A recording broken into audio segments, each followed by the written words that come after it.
and welcome to another video for AP US History. I'm your A-Push Lady Boss. Thanks for joining me as we go through Loyalist Opposition. This is found in period 3. So your definition is the attitudes and actions of colonists who supported the British and desired to remain part of the British Empire. This is about 20 to 30% of colonists in 1776. So what was the historical context? What is happening in the time period? Well, it's really important to remember that this unit starts with the 7 Years' War, also known as the French and Indian War. And as the British and the French went to war and the British won, the Treaty of Paris 1763 ends the war. The British Empire now has expanded all the way to the Mississippi River.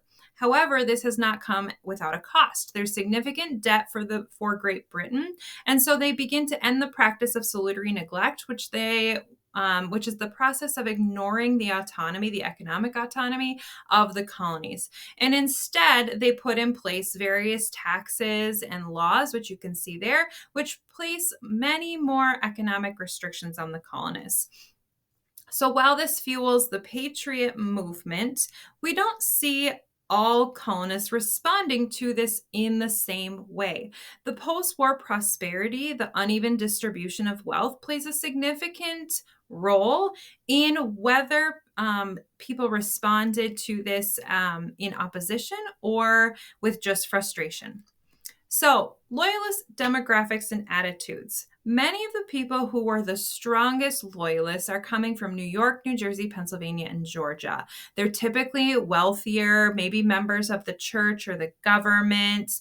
We see many American Indian tribes believing that the British are going to be more likely to protect their lands than the American settlers who are encroaching on their lands. We also see African Americans sometimes fighting alongside the British because they believe that they would be freed by the British. So it's not to say that the Loyalists completely agreed with the British policies, but they wanted to work within the boundaries of the British Constitution. They also worried about the ramifications of separation. American ships were protected by the British Navy. They had a guaranteed market for their goods, so when they wanted to sell their tobacco, they knew that Britain would purchase it. And even though they were paying taxes, those taxes were lower than the British citizens who lived in Britain. Another main aspect was that they were opposing treasonous behavior and the actions of the Patriots. The Patriots had many violent, very vocal oppositions that they just didn't agree with the behavior of the Patriots.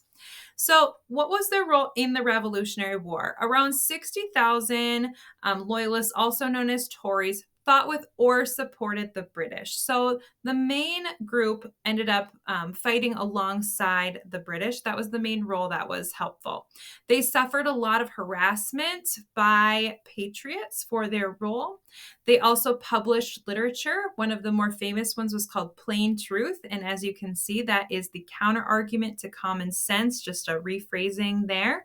But they also supported the war by being spies, subverting the protest groups. Preachers would preach about supporting the British. They attacked the Continental Army. And so there you have a few of the more famous Loyalists. So we have William Franklin, the son of Ben Franklin. Ben Franklin was a major patriot, and so this led to severing ties between him and his son. We see Joseph Brant, a famous American Indian chief. Boston King is a enslaved African who supported the British. So a variety of people in different roles who are supporting the British in the war. So what is the significance of this opposition? Well, the Loyalists who are the most overt in their opposition often lost property, financial resources, and ended up moving out of the United States. And as they had been a part of the wealthier class, we see some of the elitist attitudes leaving some regions. They posed significant challenges to the Patriot movement and did delay the eventual victory. It also demonstrates a diversity of responses to British attempts to assert control over the colonists. And so it helps us to understand the complexity of historical developments instead of the simple narrative that it is inaccurate. So I hope this video was helpful for you for understanding Loyalist opposition. And if so, please like and subscribe.